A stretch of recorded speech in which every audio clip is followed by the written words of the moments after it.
So, guys, this is some information and some knowledge that I'm trying to present you with that I think will make paper one a little bit more accessible, and hopefully also make it seem a little bit less daunting. So, you think of paper one. I think often what strikes us immediately as teachers and as students is that the question of knowledge seems to be a sort of thorny one for this particular paper. There's this, lots of you said to me, well, how can I review for paper one? How can I prepare for it? What do I need to know? Well, you know, everything that you contain in your brain is I think knowledge of some kind, and there is a lot more thematic and conceptual consistency in paper one than perhaps we necessarily acknowledged so far on the course, and that because of that there's a number of different ways of looking at it, and various different types of knowledge that you can bring to your unseen analysis of the text that are presented to you. Now, I've chosen to base this entirely on the poetry because that is what you've biased in your selection in your mock exams. Every single one of you chose the poem. I feel like a lot of you feel more comfortable with the process. So if I've focused quite a lot of this work on all of this work on the poetry. And as you can see, this is a screenshot from a spreadsheet that I made trying to identify features and common threads in the types of papers that they tend to set, the types of texts that they use. So what you can see, this is every single paper from all the time zones that I could get my hands on since the syllabus changed in 2013. And what you can see is that this is entirely contemporary poetry. There hasn't yet been a sort of a poem that we would consider to be from some kind of socio-cultural historical movement. So we're talking here about poems that are all contemporary and largely range from the 80s, 90s, and the noughts. We're talking very recent contemporary poetry. They're all writing English, obviously, from North America, America or Canada, Britain, in various places, or the Commonwealth. So haven't yet, I think, had a fully identifiable Irish poet other than Louis MacNeice, who is Irish by nationality, but then also kind of appropriated by the British literary tradition. So we haven't yet been given a contemporary Irish poet, which is an interesting possibility. They're a mix of genders, and they date mostly from 1957 to 2012. And what you will also notice looking at these tend not to be extremely famous poets, that you probably, I would say, as students have heard of at the most one or two of these, and possibly none. They aren't, understandably, they aren't the very famous canonical poets, even from the contemporary writing world, that are likely to be on school curricula. They very deliberately choose poets that are unlikely to have been taught in schools. That doesn't mean that there's nothing in them that's teachable. Quite often, honestly, that's not true. There's a lot in these poems that is borrowing from the cultural context from which they're taken, and the historical moment that writing finds itself in, even at this moment in time. And so, if you want to take a moment to take a look at some of these poets and poems, you can pause the video at this point before we move on. Now, what I wanted to talk about first of all are the themes that seem to crop up here most consistently. So those in the kind of the pinkish orange color are centered around family relationships of various kinds, often difficult family relationships or alienation at the heart of those family relationships. There are consistently poems that deal head-on with nature and the concept of beauty, and then sometimes art itself. Those in purple are poems that in some fashion have an allegorical dimension, talking about artistic representation or the nature of writing itself. One of the themes that crops up within each of these categories is finding truth or beauty or something artistic in the quotidian, in the everyday. That's something that has been a timeless endeavor of poetry since its creation, but very particularly in contemporary poetry, there's an effort to locate beauty, strange otherworldliness in very prosaic everyday realities. And so that's something to be aware of when you are looking at the poem that you get presented with if you choose to focus on that. And for the idea of otherness, what the other constitutes in terms of a sociological concept, and this is something that I will go through later on in the video, what that means, but the way in which we other people based on, it tends not to be race, but it can crop up. They tend not to choose extremely heated political text. These tend to be quite universalist themes and universalist approaches that are unlikely to incite kind of partisan subjective readings based on sort of powerfully held political beliefs, but they can be about gender, very often are about gender, and they can also be about unorthodox mental states. And then finally, the tension between permanence and transience. So the colours here, you'll be able to identify there's a sort of sense of natural beauty and permanence in the green. The purple ones tend to be about in some fashion art itself.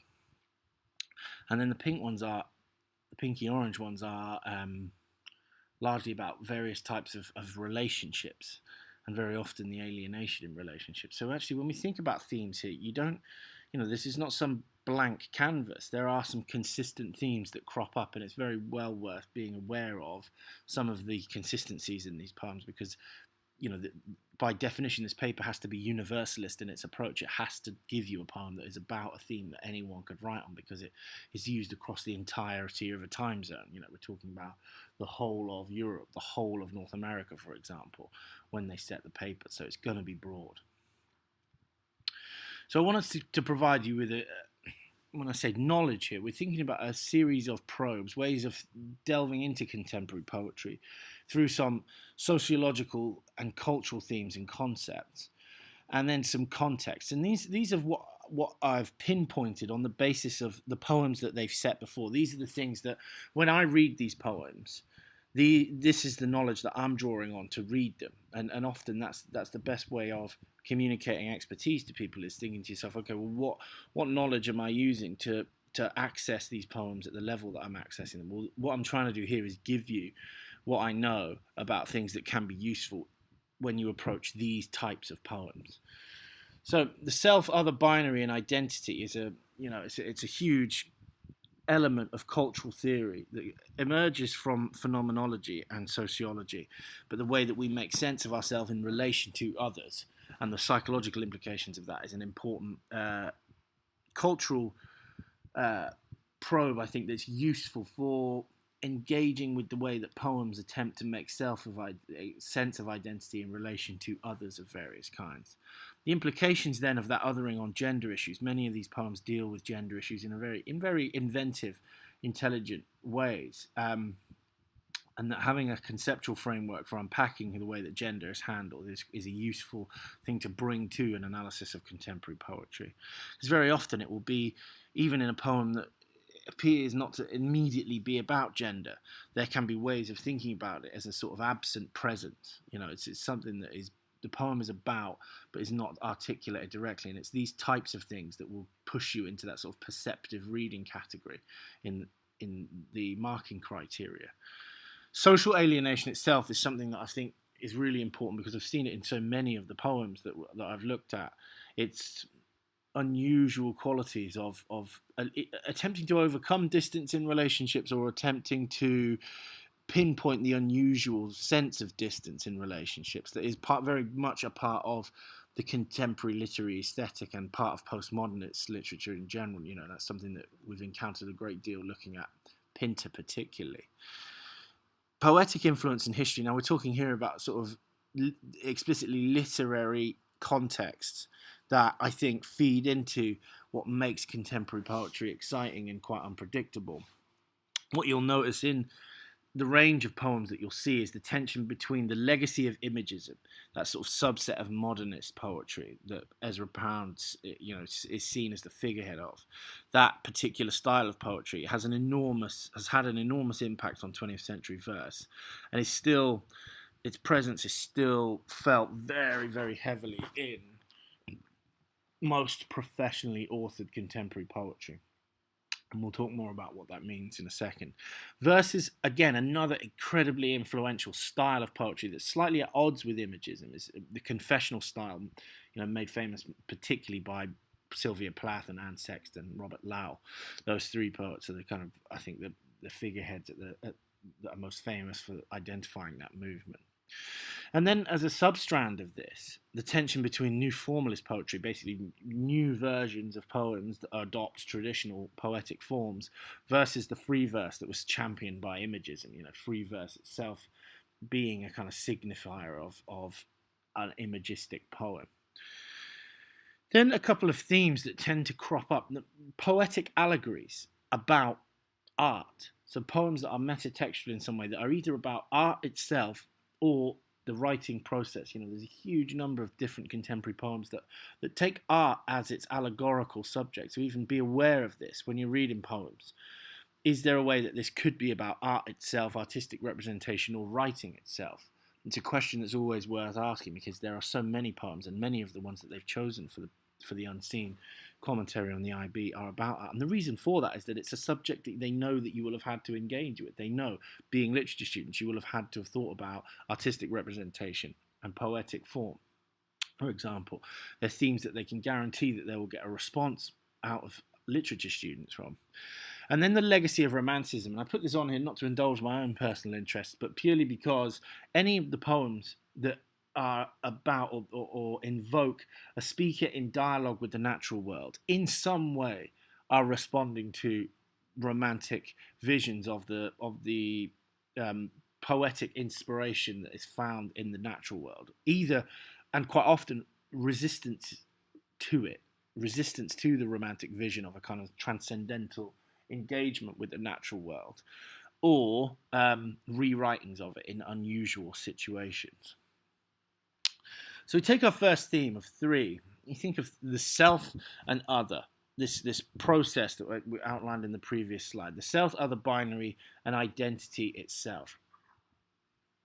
Now this vocabulary and this terminology derives from phenomenology, specifically Carl Husserl and his concept of intersubjectivity.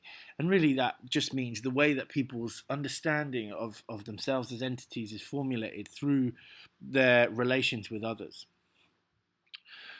So the other is the other human being in his or her differences from the self. So there's, anything that is not you, effectively, in this concept is other to you.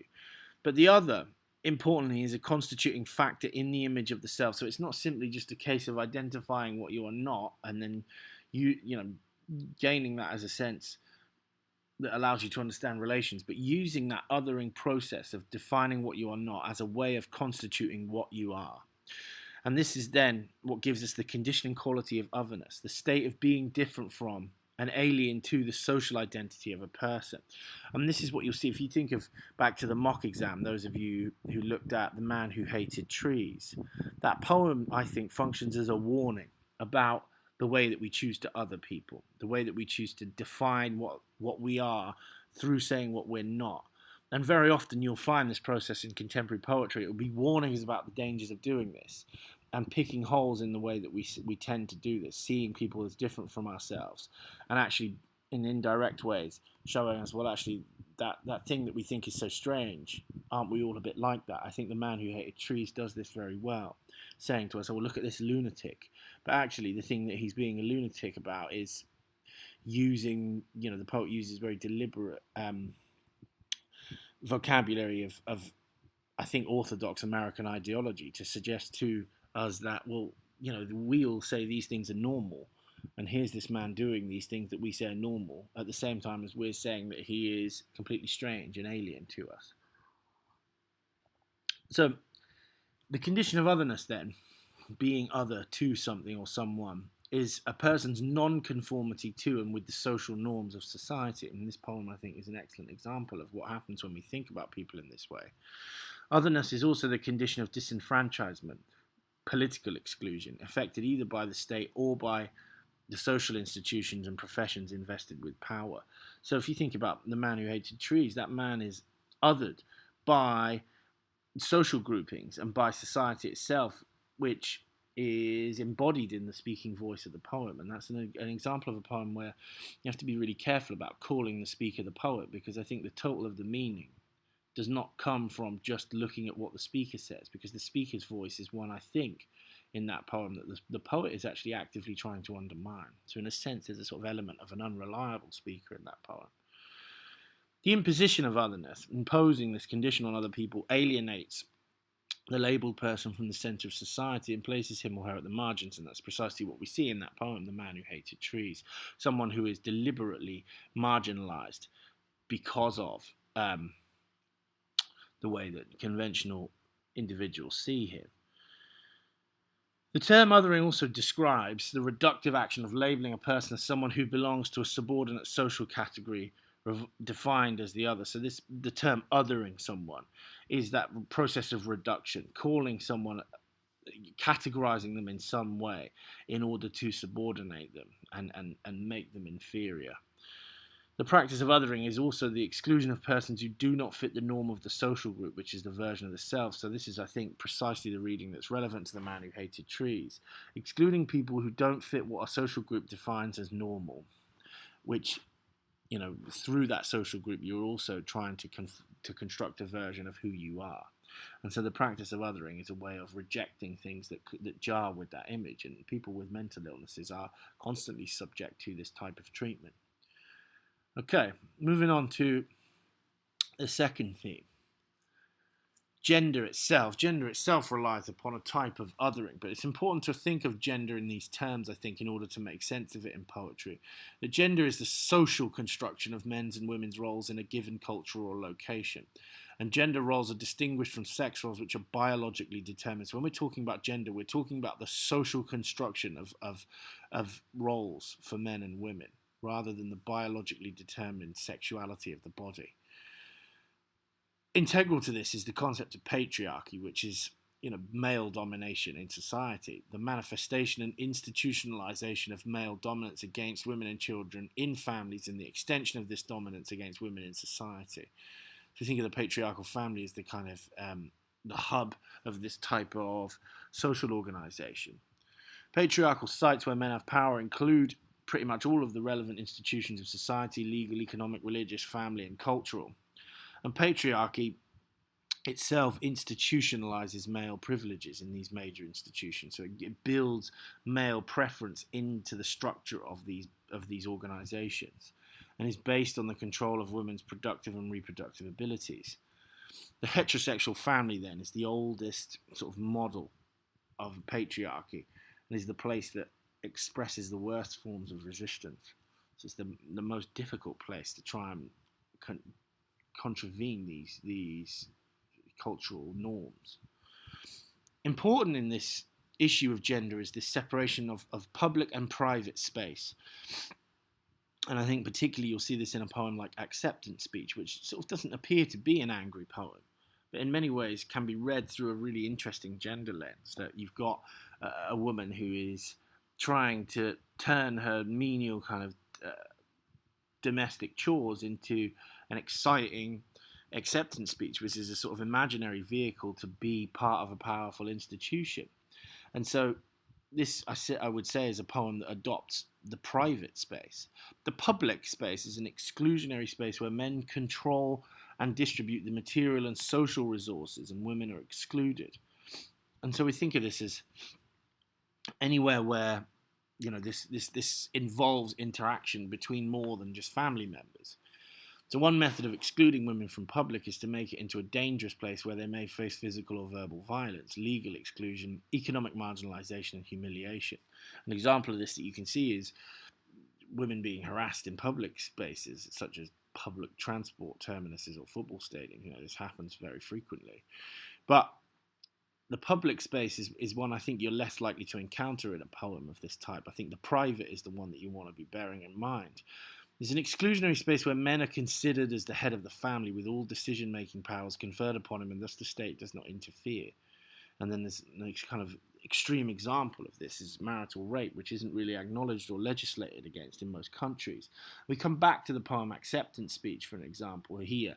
And this is, I would say, one of those occasions where this is an absent presence in the poem. It's not directly confronted by the language of the speaker. The speaker isn't necessarily angrily confronting these sort of gender issues, but she is experiencing the product of them in some way. You know, she is I would say, fairly restrained in her domestic life, and is imaginarily longing for some kind of escape from the limitations of the private space and the very limited, curtailed role that she adopts in that poem. And it's exactly these types of concepts that will allow you to read poems about gender with a slightly more perceptive backdrop. So we go on to a final theme, and it's social alienation. And I think this is probably the most versatile of all of these conceptual kind of probes that you can approach contemporary poetry with. We think of social alienation as a condition in social relationships that is reflected by a low degree of integration or common values. So there's not much connection between people, and there's no sense of common values, and a high degree of distance between individuals, or between an individual and a group of people in a community. It's really about a lack of commonality and a sense of distance between people, and it can take really four major forms, I would say. The feeling of powerlessness, the expectancy or probability held by a person that their behaviour can't determine the occurrence of outcomes or reinforcements that he seeks. So you think of here, that people ultimately feel like they are powerless in seeking the outcomes that they look for. That is a type of social alienation. It distances people from the society that they find themselves occupying. The sense of meaninglessness is closely related. So it's a loss of an individual's sense of understanding of the events in which they're engaged. And meaninglessness often involves low expectations that satisfactory predictions about future outcomes can be made. So there's a low prediction, or low expectation that you are going to be able to predict what's going to happen to you. And that meaninglessness then is the loss of ability to predict outcomes, whereas powerlessness is the lack of ability to actually affect them. Slightly more complex than this, normlessness, a situation in which the social norms regulating individual conduct have broken down or are no longer effective as rules for behaviour. So that you see people operating in some kind of void of social norms, or that the social norms themselves are being pressed up against. This refers to an inability to identify with the dominant values of society, or with what are perceived to be the dominant values of society. And so I think we see this really interestingly in The Man Who Hated Trees, as an individual who is evading the social norms that would govern behaviour, and the speaker comes from a position, I think, of inside those social norms. And it's an interesting poem that represents the clash between the two of them. And then we have relationships themselves, and I think this is probably where you'll get most traction with the poems that are likely to appear on this paper. That's a concept used in regard to specific relationships is of parental alienation, where a child is distanced from and expresses a general dislike for one of their parents. And it's not necessarily hatred. It doesn't need to be as deep as that, and it can be about moments that overcome that sense of distance. And Nighttime Fires is a really interesting poem to look at from that perspective of, an unusual event that overcomes temporarily the experience of social alienation, parental relationship alienation, and also the hug. The hug is very much about social alienation as well. The term, though, of parental alienation is not really about something as extreme as child abuse. Parental alienation can be due to specific influences from either parent, or could result from the social dynamics of the family as a whole, and that's what I think you see very interestingly in Nighttime Fires. I think the acceptance speech, again, could be a type of normlessness or resistance to social norms in that speaking voice. I Am Tourist, as well, as a sort of arrogant, brash overwriting of the opposite of normlessness, sort of imposing norms on others.